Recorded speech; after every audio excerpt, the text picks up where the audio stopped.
बहुत चर्बी चढ़ गई है ना तुझमें। सेठ जी के खिलाफ आवाज उठाता है तू। प्लीज मुझे माफ कर दो, प्लीज मुझे माफ कर दो। समझ में नहीं आता। छोड़ दीजिए मेरे बेटे को, छोड़ दीजिए, मैं अंगूठा लगाने को तैयार हूँ। अंगूठा तो तू लगाएगा ही, लेकिन पहले तेरे बेटे को सबक तो मिल जाए।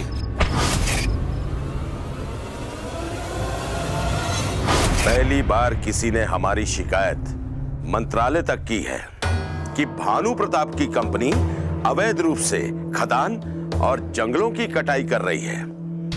मजदूरों को कम मजदूरी देकर जबरन अंगूठा लगवाता है। हाँ, लगवाता हूं। बोल, क्या कर लेगा? भैरव, बुढ़े से अंगूठा लगवा और सब मजदूरों से कह दे कि भानु प्रताप के सामने जबान खोलने का क्या अंजाम होता है। चलो शंकर।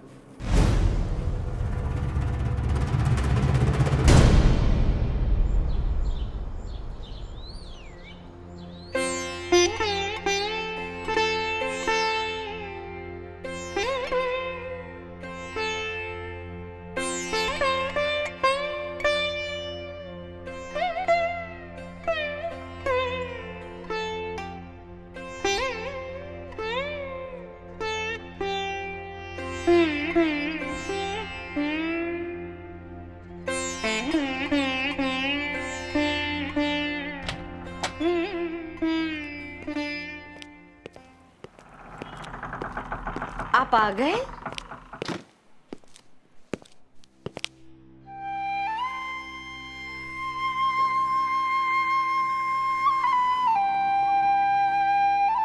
कहाँ थे आप रात भर? मैं कितनी परेशान थी। एक फोन तो कर लिया होता। अरे ये खून कैसा? अरे कुछ नहीं, काम धंधे में दबदबा बना के रखना पड़ता है।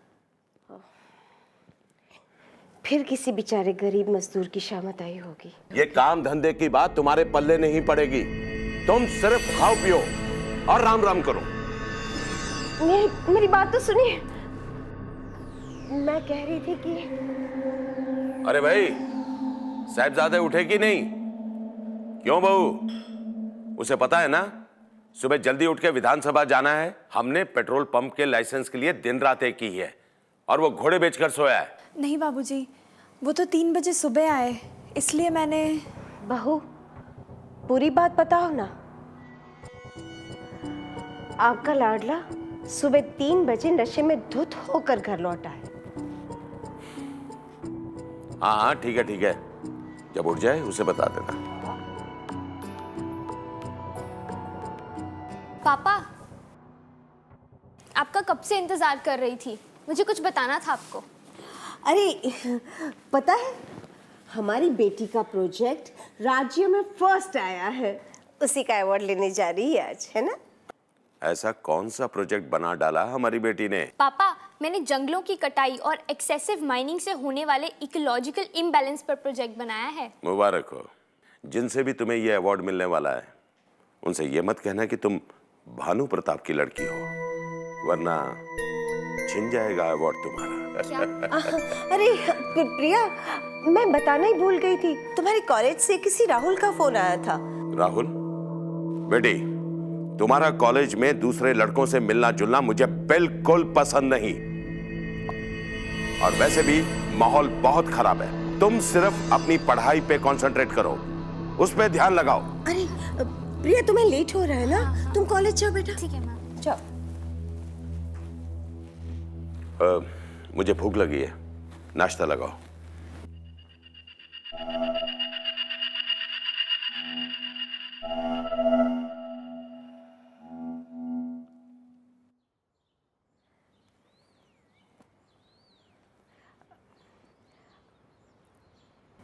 आपसे एक बात पूछनी है। पूछो।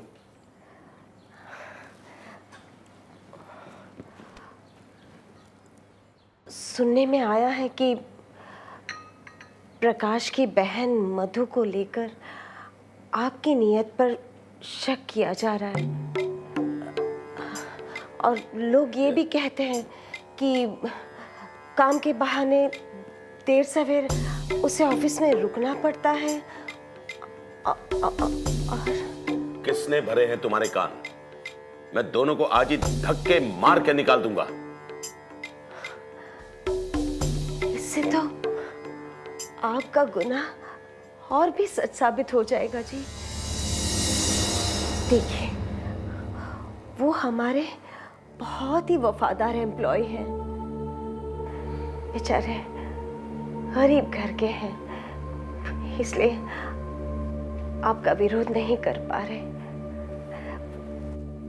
मेरी आपसे विनती है कि आपकी इतनी मेहनत से बनाई इज्जत को आप मिट्टी में ना मिलाएं। अरे उपासना, मेरी फाइल कहाँ है? क्या बात है बेटा, इतना चिल्ला क्यों रहे हो? माँ, विधानसभा जाना है मंत्री जी से मिलने और फाइल गायब है।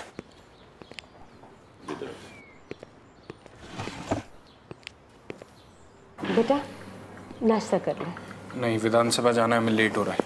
देखा, ये होता है काम के प्रति समर्पण। सुबह लेट आने के बावजूद भी इसे अपना फर्ज तुम्हारे खाने से ज्यादा प्यारा है। और एक तुम हो जो उसके नुक्स निकालती रहती हो। बेटा, रात को अगर देर हो जाए तो शंकर को अपने साथ रख लिया करो। और एक बात याद रखो, पैसे वालों के हजारों दुश्मन होते हैं। आप पूछेंगे नहीं कि इतनी देर तक ये कहाँ था? अरे भाई, जवान है, होगा कहीं। अरे तो फिर अकेले क्यों घूमता फिरता है? बहू को साथ में लेकर क्यों नहीं जाता? बेचारी दिन रात इसके इंतजार में घर में पड़ी रहती है। अब इसका दोष मुझे मत दो माँ। एक तो हल्के घर की लड़की मेरे गले बांध दी, ऊपर से उसको पूरा मीराबाई बना रखा है। वो मेरे कल्चर में सेट नहीं हो सकती। चुप कर, कल्चर का बच्चा। तेरे कारनामे देखकर कौन सा बड़ा खानदान अपनी बेटी तुझे देता? मेरी बहू के संस्कारों की तो तुझे कोई कदर ही नहीं है। बस रहने दो, तुम गाड़ी निकालो, हमें चलना है। जैसा बाप वैसा ही बेटा। परेशान हो गई हूँ सबसे मैं। बंद करो अपना ये लेक्चर। तुम होती कौन है मुझे सिखाने वाली? अपनी हद में रह के बोलोगी तो भले में रहोगी। और एक बात, आज शाम को मैं मंत्री जी के सम्मान में एक पार्टी देने वाला हूं, और मैं तुमसे हाथ जोड़ता हूं, अपना मुंह बंद रखना। और वो नाटक मत करना कि मांस नहीं चलेगा, शराब नहीं चलेगी, ये नहीं चलेगा, वो नहीं चलेगा। मेरे रहते इस घर में ना शराब आएगी ना मांस। या तो इस घर में मैं रहूंगी या तो आपकी पार्टी होगी। अब सुनो, मंत्री जी पेट्रोल पंप का लाइसेंस विक्रम के नाम से दे रहे हैं, और ये पार्टी मैंने उसी के हित में रखी है। ये पार्टी तो होगी ही। अब तुम अपना सोच लो।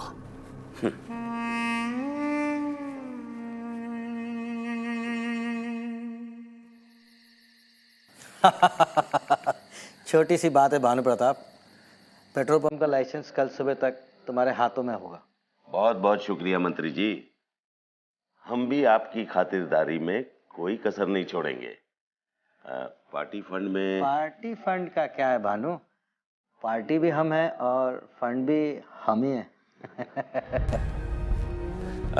बेटा, मंत्री जी के खाने पीने का स्पेशल इंतजाम कहाँ है? हाँ, अंदर आइए ना। आइए आइए आइए मंत्री जी, आपकी सेवा करते हैं। पति मेरा कहना नहीं मानते। बेटा है जो अपनी धुन में रहता है, बहू घर में सामान की तरफ पड़ी रहती है। मैं बहुत दुखी, मेरी कुछ समझ में नहीं आता मैं क्या करूं, किसे कहूं। मेरी मदद कीजिए दीदी। आपकी पीड़ा संसार की किसी भी पीड़ा से अलग नहीं है। ज़्यादातर लोग यही सोचते हैं मेरे साथ ही ऐसा क्यों, या मेरे साथ ही इस प्रकार से क्यों हो रहा है। हर एक की पीड़ा, व्यथा और दुख इस दुनिया में किसी का कम है, किसी का ज़्यादा है, कोई पहले कोई पीछे। आपके पति और पुत्र के लिए जो चिंता है, जो दुख है, वो निरर्थक नहीं है। आपके पति का पुत्र के साथ अंधा मोह है। मोह तो आपको भी आपके पुत्र के लिए है, किंतु उस प्यार के साथ साथ आप दूसरों का अच्छा और बुरा भी देख पाती हैं। लेकिन आपके पति का अंधा मोह पुत्र को उल्टे रास्ते की ओर तो ले ही जा रहा है, किंतु साथ साथ उसकी मानसिक स्वस्थता को भी कम कर रहा है। एक व्यक्ति का मोह अन्य लोगों में असंतोष पैदा करता है, जो समाज को असंतुलित करता है, उसके संतुलन को बिगाड़ता है, और यही असंतुलन समाज में हिंसा और प्रतिशोध को जन्म देता है। दीदी, कभी कभी तो दिल करता है कि सब कुछ छोड़ छाड़ कर कहीं दूर चली जाओ, लेकिन फिर बेटी और बहू का चेहरा याद आता है। उन्हें भी तो मेरे साथ की जरूरत है। मुझे इस दुर्दशा से बाहर निकलना है दीदी, मेरी मदद करो, मुझे कोई राह दिखाओ, मुझे बताओ मैं क्या करूं दीदी, मैं क्या करूं? सब छोड़ करके भाग जाना या संसार का त्याग कर देना ये समस्या का समाधान नहीं है। अपने कर्तव्यों और जिम्मेवारी को संभालते हुए भी विषय विकारों से मुक्त होकर के जीवन जीना ये एक सच्ची और बड़ी साधना है। इस समय आपको आवश्यकता है धीरज, शांति और मानसिक संतुलन की। आप अपना धीरज बिल्कुल नहीं खोना, क्योंकि उन्हों को इस समय आपकी ज़रूरत है। और मैं समझती हूँ जितना आप अपने अंदर धीरज रखेंगी उतनी आपको शक्ति और हिम्मत मिलेगी।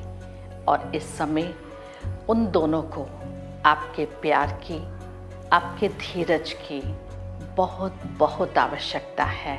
और ये धीरज ही आपको हिम्मतवान बनाएगा।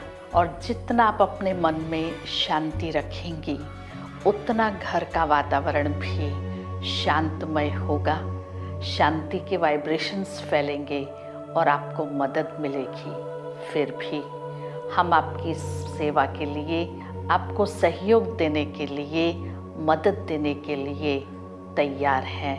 आप कभी भी आ सकती हैं। अभी आप बहुत शांति से अपने घर को प्रस्थान करें, ताकि वो शांति के वाइब्रेशंस आपसे अनुभव करेंगे तो उनमें भी परिस्थितियों का सामना करने की हिम्मत आएगी।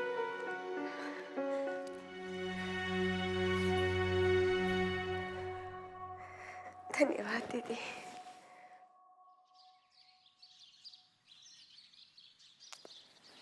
बीवी जी, आपसे ये मिलने आएंगे। नमस्ते, आइए बैठिए ना।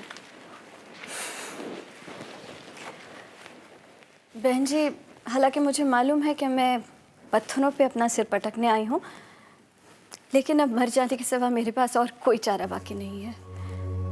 आप ऐसा क्यों कह रही है? हमने आपका क्या बिगाड़ा है? बिगाड़ा तो किस्मत ने है, पर ना कौन सी कमी है आप लोगों के पास जो आप लोगों ने मेरे शहीद पति के नाम अलॉट किए गए उस पेट्रोल पंप को अपने नाम करवा लिया। ना ही मंत्रालय में मेरी फाइल मिल रही है और ना ही मेरी कोई सुनवाई हो रही है। बस एक ही आस थी मेरे दोनों बच्चों के भविष्य की, उसे भी आप लोगों ने छीन लिया। लगता है भगवान सिर्फ आप लोगों के साथ रहते हैं और हम जैसे लोग नरक में रहते हैं। बहन जी, आई एम सॉरी, मुझे माफ करना, मुझे ये सब कुछ मालूम नहीं था। मुझसे जो भी बन पड़ेगा मैं आपके लिए जरूर करूंगी। आपके बच्चों का भविष्य किसी भी कीमत पर खराब नहीं होगा।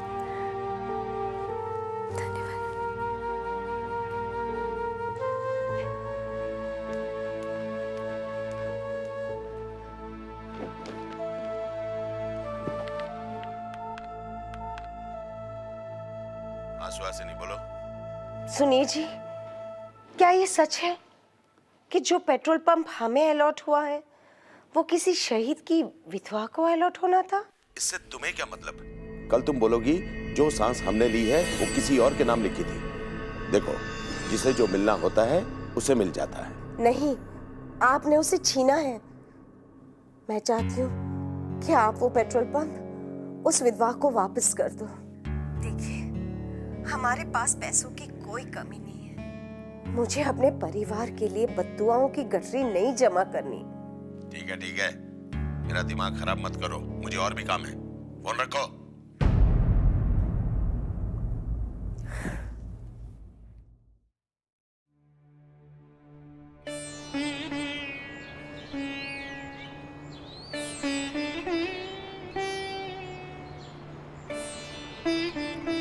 अच्छा, आपकी सोच बिल्कुल ठीक है। कोई बद्दुआओं पर अपने महल बना सकता है, लेकिन वहाँ खुशी का वास नहीं हो सकता।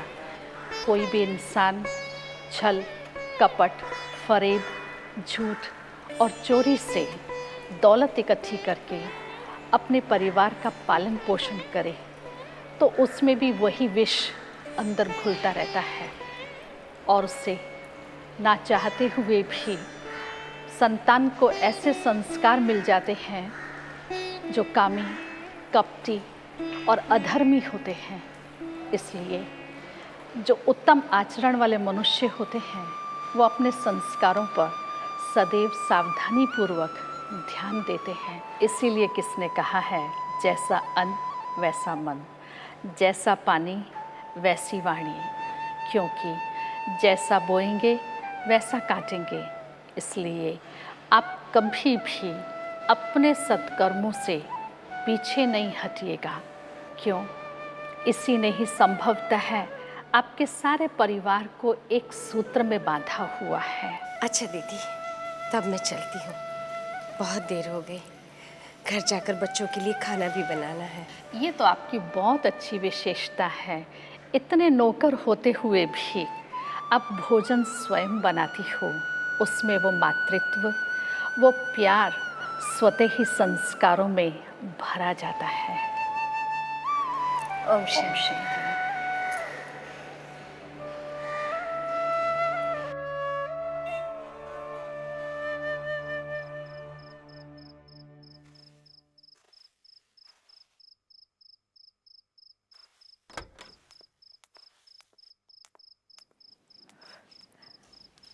अरे, आप आ गए? आप इतनी जल्दी आ गए? मुझे बता दिया होता, मैं भी आ जाती। अच्छा, आप चाय पियेंगे? आप बैठिए ना, खड़े क्यों हैं? क्या बात है? आप इतने परेशान क्यों हैं? कुछ गुंडों ने हमारी प्रिया को किडनैप कर लिया है। हमारी प्रिया? क्या प्रिया किडनैप हो गई?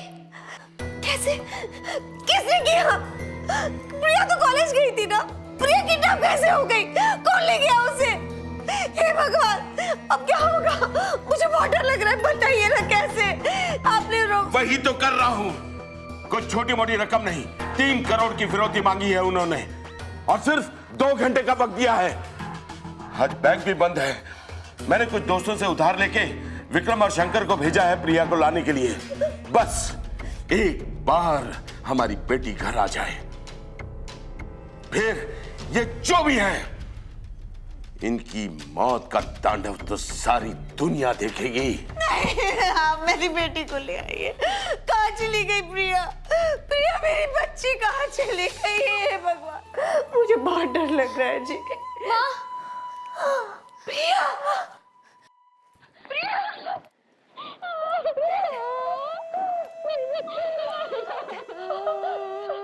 बच्चा, हमारी प्रिया हमारे पास आ गई। नहीं नहीं नहीं, सब ठीक हो जाएगा। क्यों लगी? हाँ बेटा, अरे ये चोट कैसे? माँ, उन्होंने मेरे साथ कुछ मत कहो, कुछ मत कहो बेटा। चुप बेटा, कुछ नहीं, अब सब ठीक हो जाएगा। हाँ, कुछ नहीं। पापा है ना, पापा देख लेंगे। चलो आजा बेटा आजा।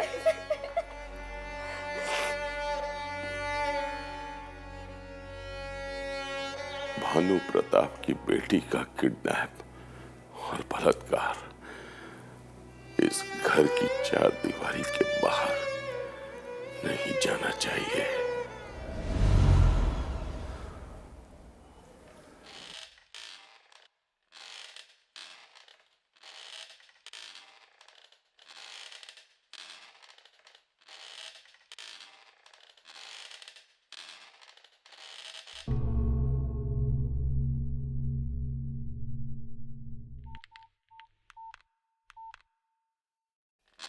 क्या हाल है विक्रम बाबू, कैसे याद किया? किसी ने सच ही कहा है, गुंडे हमेशा गुंडे ही रहते हैं। मैंने तुम्हें सिर्फ उसे किडनैप करके अपने पैसे वसूल करने के लिए कहा था। मैं जान से मार दूंगा तुम लोगों को। तुमने मेरी बहन को हाथ कैसे लगाया? अब क्या करे विक्रम बाबू, हम कोई साधु संत तो है नहीं, बस फिसल गई नहीं है जरा। और जहां तक हमारे गुंडेपन की बात है, तुम कौन से दूध के धुले हो? क्यों नहीं खुद को किडनैप करवा लिया था? लेकिन तुम्हें तो जुआ खेलने से फुर्सत है नहीं। बड़ा आया बहन का भाई। चल फोन रख।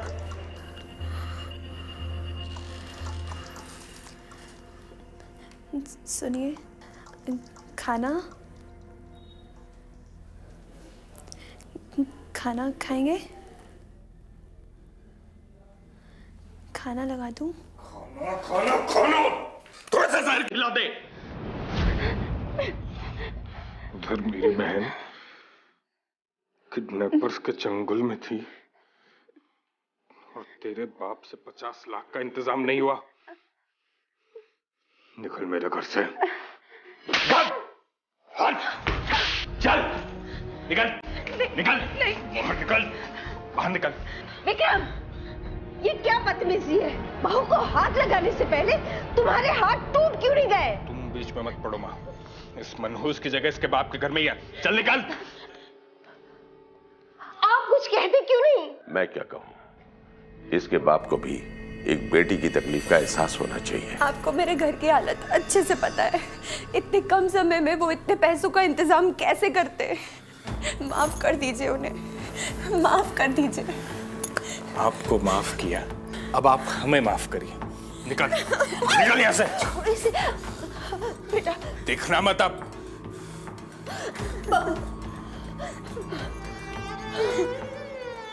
नहीं बहू, इन हैवानों के सामने गिर गया ना, तुम्हें शोभा नहीं देता। मैं तीनू काका से कहती हूँ, वो तुम्हारे साथ आएंगे। सुबह 4 बजे की ट्रेन से तुम अपने घर चली जा बहू। ये घर तुम्हारे लायक नहीं है। तुम इसे अपना बुरा अतीत समझकर भूल जाना बच्चा, भूल जाना। ये तो अच्छा हुआ कि उस बदतमीज से कोई औलाद नहीं है तुम्हारी। आजा बेटा, रो मत। आ मेरा बच्चा, आजा। बहन प्रिया, शरीर पर लगे इस क्षणिक दाग को अपनी आत्मा तक नहीं जाने देना, नहीं तो जिंदगी भर आपको तकलीफ उठानी पड़ेगी। मैं ये नहीं कहती कि पापी को सजा ना मिले, परंतु इस समय ज़रूरत है आपको मानसिक संतुलन की, क्योंकि यही संतुलन आपको इस परिस्थिति को सामना करने की हिम्मत देगा। पाप कर्म करने वाले व्यक्ति को उसके कर्म स्वतः ही उसकी सजा को निश्चित कर देते हैं। इस समय मानसिक संतुलन बनाए रखने की आपको अति आवश्यकता है, क्योंकि जो भी घटना घटी है या परिस्थिति है, उसको अपने अंदर समाने की शक्ति चाहिए, ताकत चाहिए। मानसिक संतुलन आपको इसमें बहुत मदद करेगा। उसकी सजा तो निश्चित हो ही गई है, इसलिए संतुलन बनाए रखो।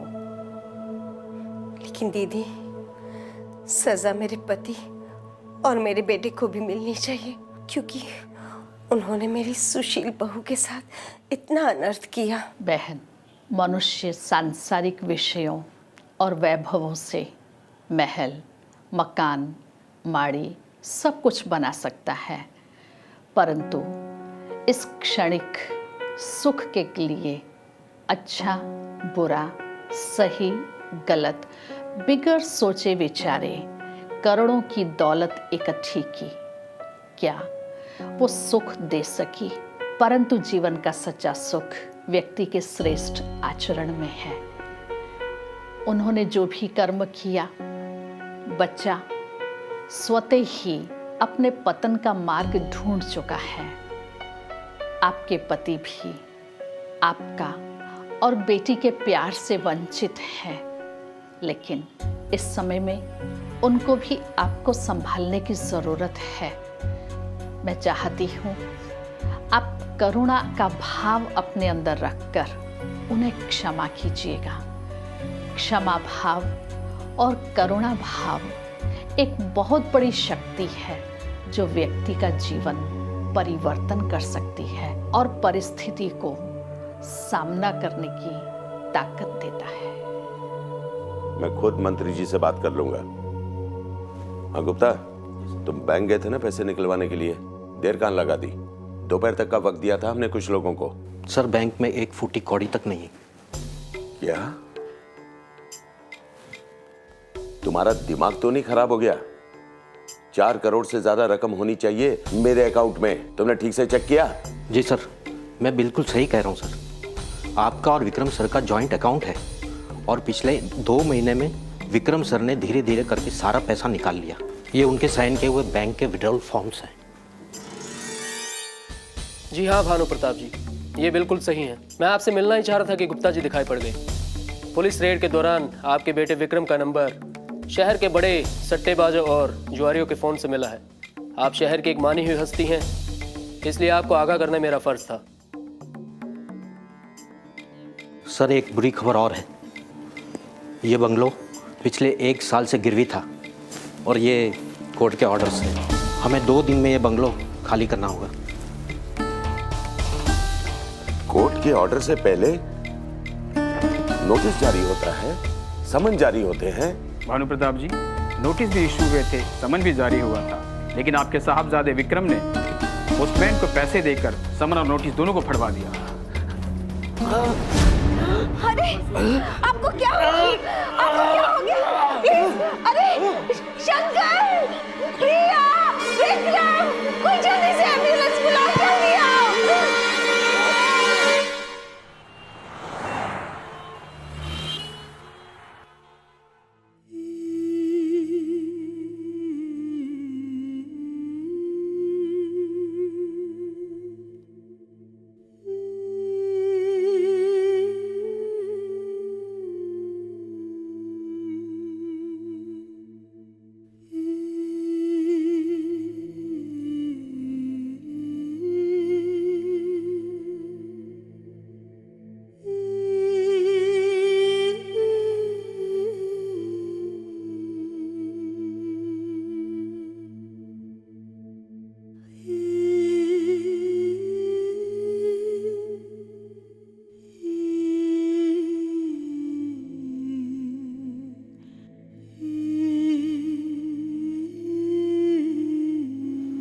पापा अब आप बिल्कुल नॉर्मल हो गए हैं। मत कहो मुझे पापा, मैं इस लायक नहीं हूं। क्यों बचाया मुझे? मर जाने दिया होता।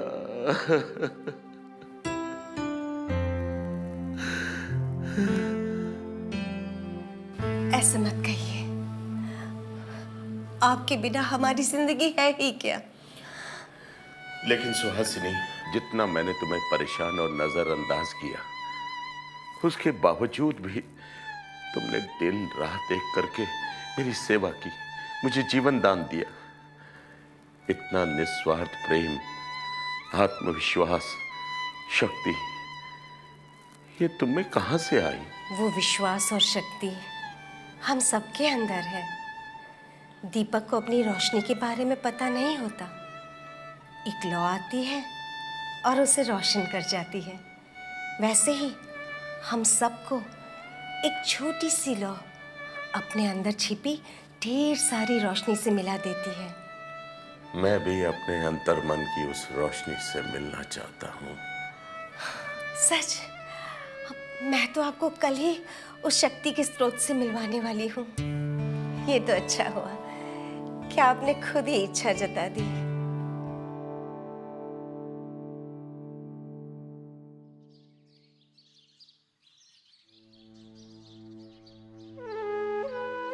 ओम शांति। ओम शांति।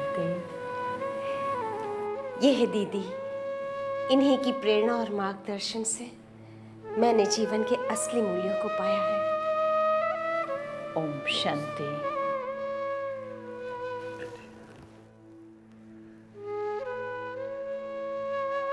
इनको तो आपसे सिर्फ प्रेरणा मिली है, लेकिन मुझे जीवन दान मिला है।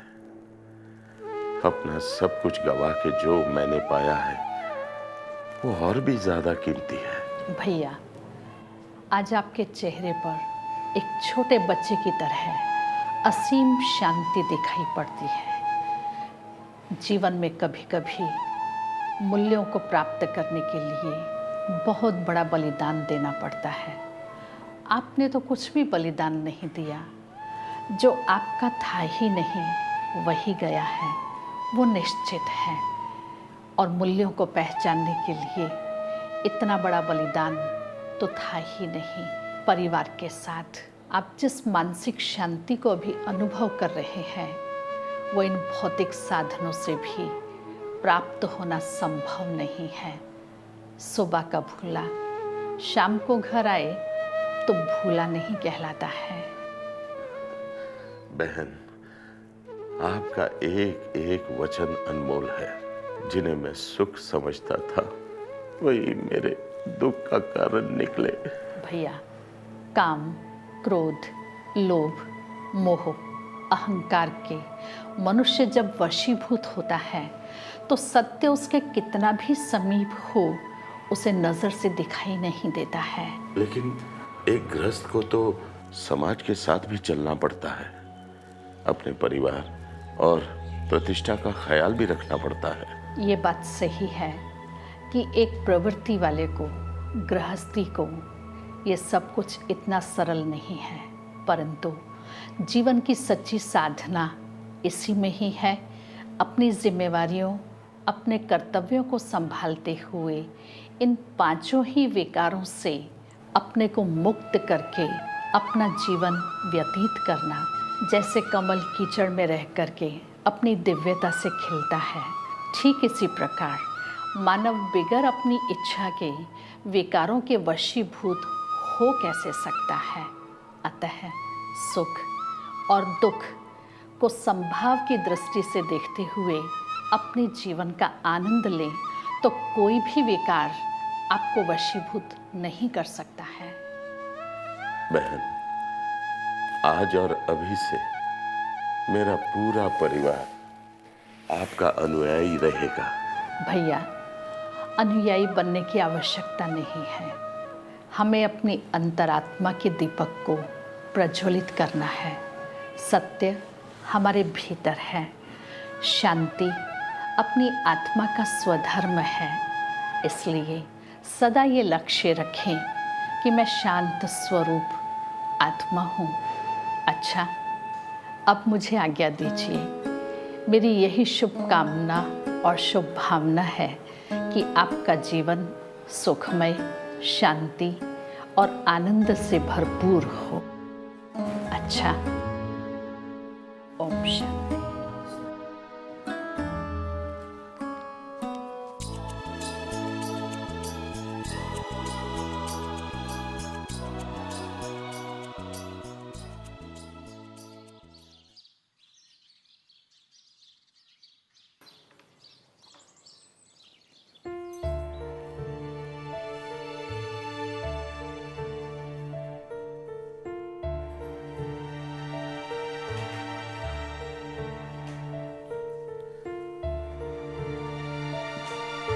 ये तुमने ठीक नहीं किया सुहासिनी। हम तो किराए पर कहीं भी रह लेते। बेटी की शादी के लिए जोड़े हुए पैसे और अपने जेवर बेचकर ये घर खरीदने की क्या जरूरत थी। अब मेरे पास थे तो मैंने कर दिया, नहीं होते तो नहीं करती। और वैसे भी अपने परिवार से बढ़कर थोड़ी ना है ये गहने, वापस आ जाएंगे। आप है ना, कल से आपकी बिजनेस की चिंता कीजिए। नहीं, मैं अब चिंता नहीं, चिंतन करूंगा। कितनी शांति महसूस हो रही है इस छोटे से घर में। आप कल से ऑफिस जा रहे हैं? मैंने अपने ऑफिस के स्टाफ के किसी भी मेंबर को नौकरी छोड़ने नहीं दी। लेकिन ऑफिस चला कौन रहा है? आपका नालायक बेटा पापा।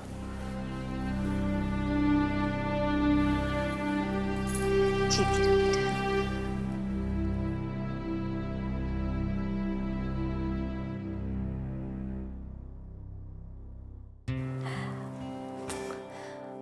अब इसे माफ भी कर दीजिए ना।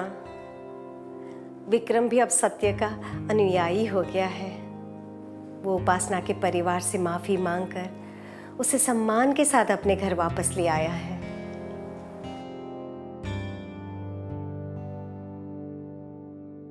बेटी, तुम्हारा सबसे बड़ा गुनहगार तो मैं हूं। मेरे संस्कारों में कमी थी, जिसकी वजह से तुम्हें इतने बुरे बर्ताव का सामना करना पड़ा। नहीं नहीं बाबूजी, ऐसा मत कहिए।